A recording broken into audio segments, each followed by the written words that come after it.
C'est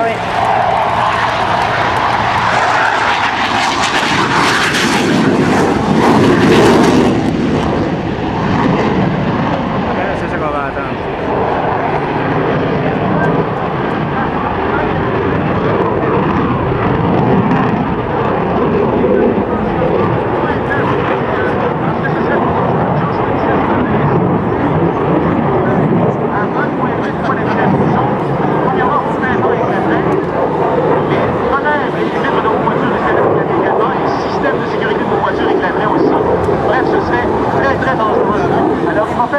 Au-dessus de nos têtes à 0.8, 0.9 max. C'est le maximum qu'ils ont le gazonné.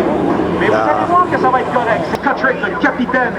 Et quand on conduit ce genre d'avion de chasse-là, on est entre guillemets des folles. Josh qui conduit présentement cet avion-là lors de la dernière ouverture. 0.9 Mach.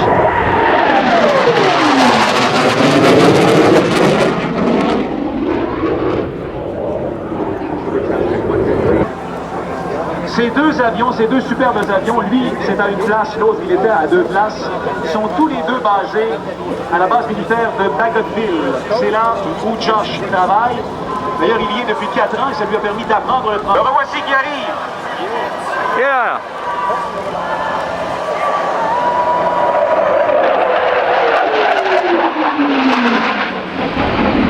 Un beau virage serré. Regardez, 7G et demi. Je ne sais pas si vous le réalisez, mais à la vitesse où ils vont lorsqu'on tourne, 7,900, vous en encaissez léger. Les bras sont terriblement lourds.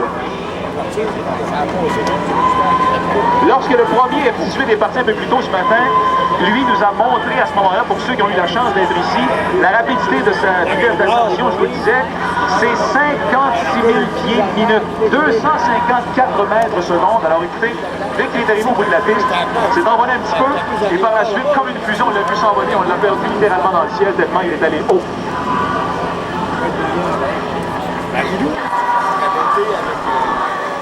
Alors tous ceux qui ont vu le film Top Gun, par exemple, avec Tom Cruise, tout en passant, Tom Cruise ne pilotait pas ce genre de bolide-là, c'était une double 5 à 6 minutes, mais en théorie, il ne devait même pas venir en raison du bruit qu'il y a eu dernièrement. On cherche toujours les causes de l'accident, mais il fallait quand même être ici au moins pour vous montrer son avion.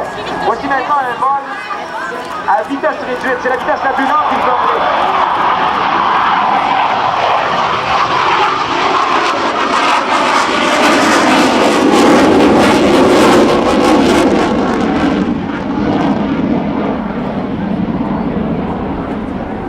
C'est le genre d'avion que l'on utilise par exemple pour les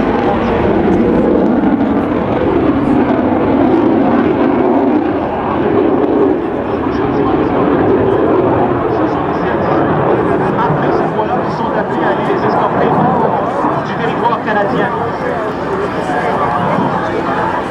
C'est un avion de guerre vraiment conçu pour la...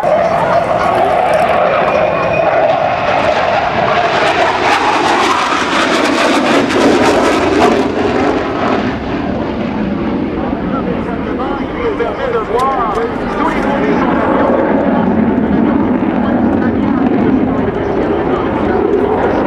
C'est pas un avion pour les acrobaties, c'est un avion conçu pour la vitesse. Là, ce qu'il va faire, il va sonner un petit peu plus à l'est, parce qu'on vient tout juste d'apprendre qu'il y a un avion en raison d'urgence. Alors voici le capitaine Josh Kutrick.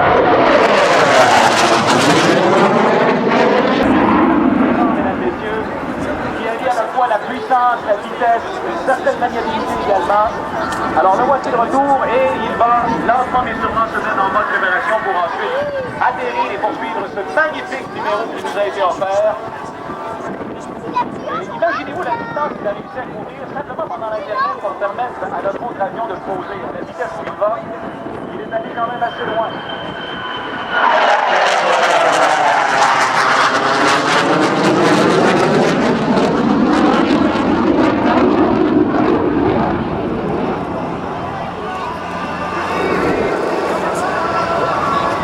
Josh Kutrick, des Forces armées canadiennes.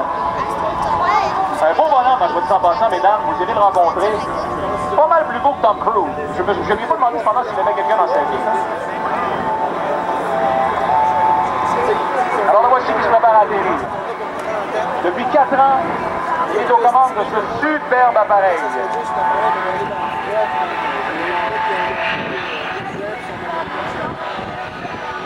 Plusieurs milliers d'heures également aux commandes de cet appareil. Plusieurs missions. Et le voici. On peut le remercier parce que comme ça, à pied levé, il est venu remplacer son collègue qui avait dû s'éjecter en jet, qui vous salue aussi à l'intérieur de son cockpit pressurisé. Un superbe avion que vous avez pu hier, entre autres, visiter parce qu'il était ici tout près de nous. Il y avait le 2 places. Là, c'est le 1 place maintenant. On va le stationner également. Et vous aurez l'occasion d'aller rencontrer le capitaine Kotrick si vous voulez vous faire prendre en photo avec lui. Mais pour le moment, je vois qu'il y a un attroupement autour de Carole là-bas. Gâtez-vous, pourquoi pas? J'aimerais bien y être moi aussi. À venir encore, mesdames, messieurs, 2 numéros absolument exceptionnels. Et quand je dis exceptionnel, là, vraiment, je pèse mes mots. Il a donné un spectacle mémorable hier. Il a tout par année. Hier, il était ici à Val d'Or, il se reproduit à nouveau aujourd'hui. Un numéro à couper de chaud. Lorsqu'il va prendre les airs, on le sait dire ce qu'il va faire.